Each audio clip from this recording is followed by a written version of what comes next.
જય સોમનાથ મિત્રો, આજના વિડીયોની અંદરમાં આપણે વાત કરવાના છે વટ સાવિત્રી વ્રત ક્યારે છે। આજે આપણે જાણીશું વટ સાવિત્રી વ્રત ક્યારે છે, કેટલા દિવસનો ઉપવાસ કરવો અને કેવી રીતે કરવું। આખા વર્ષે સ્ત્રીઓ માતા માટે ઉત્તમ બે વ્રત હોય, એક સામાપાચમ અને બીજી વટ સાવિત્રીનું વ્રત હોય છે। સામાપાચમ વ્રત સ્ત્રી પોતાના માટે કરે છે, જ્યારે વટ સાવિત્રીનું વ્રત પોતાના પતિના દીર્ઘ આયુષ્ય માટે કરે છે। આપણે વટ સાવિત્રી વ્રતની વધુ માહિતી જાણીએ અને હિન્દુ ધર્મમાં વટ સાવિત્રીનો વ્રત ખૂબ જ વિશેષ અને મહત્વપૂર્ણ છે। ધાર્મિક માન્યતાઓ અનુસાર સોહાગીન સ્ત્રીઓ આ ઉપવાસ તેમના પતિ અને બાળકોના લાંબા જીવન માટે રાખે છે। આ વ્રત દર વર્ષે જ્યેષ્ઠ માસમાં શુદ્ધ તેરસથી શરૂ કરવામાં આવે છે। આ વ્રતનું પાલન કરવાથી વ્યક્તિને શાશ્વત સૌભાગ્ય મળે છે। વટ સાવિત્રી વ્રતનું મહત્ત્વ: આ દિવસે ઉપવાસ કરવાથી અખંડ સૌભાગ્ય મળે છે। આ ઉપવાસ બાળકો મેળવવા માટે પણ કરવામાં આવે છે। આ શુભ દિવસે વટ વૃક્ષની પૂજા કરવાથી તમામ મનોકામનાઓ પૂર્ણ થાય છે।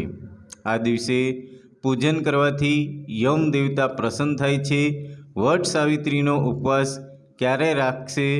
આ વ્રત દર વર્ષે જેઠ સુદ તેરસથી લઈને જેઠ પૂર્ણિમા એ પૂર્ણાહુતિ થાય છે। આ વ્રતમાં પ્રથમ 2 દિવસ ફલાહાર કરવાનું તથા પૂર્ણિમાના દિવસે નકોરડો કરવાનો હોય છે।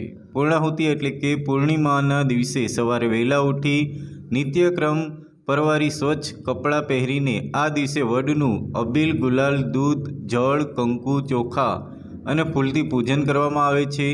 વડને જળ ચડાવ્યા પછી કાચા સૂતર વડે 108 પ્રદક્ષિણા કરવી અને આ વર્ષે 2024 વટ સાવિત્રીનું વ્રત 19 જૂન 2024થી શરૂ થાય છે અને 21 જૂન 2024 પૂર્ણિમાના દિવસે સમાપ્ત થાય છે। તો મિત્રો, આ રીતના જો તમે તમારા પતિ અને તમારા બાળકોની જેને પુત્ર પ્રાપ્તિની ઈચ્છા હોય તેવી તમામ ઈચ્છાઓ આ વ્રત રાખીને આપણે પૂર્ણ કરી શકીએ છીએ। તો આશા રાખીએ છીએ કે તમને આ વિડીયો ગમ્યો હશે। વિડીયો ગમ્યો હોય તો પ્લીઝ લાઇક કરી દેજો અને હજી સુધી પણ જો તમે અમારી યુટ્યુબ ચેનલને સબસ્ક્રાઈબ ના કર્યું હોય તો પ્લીઝ સબસ્ક્રાઈબ કરી દેજો અને કમેન્ટ બોક્સમાં જય સોમનાથ લખવાનું ના ભૂલતા અને આ વિડીયો તમારા મિત્રો સુધી પણ શેર કરજો, જેથી કરીને એ લોકોને પણ ઉપયોગી થાય। તો ફરી મળીશું નવા વિડીયો સાથે। તો દરેક મિત્રોને જય સોમનાથ।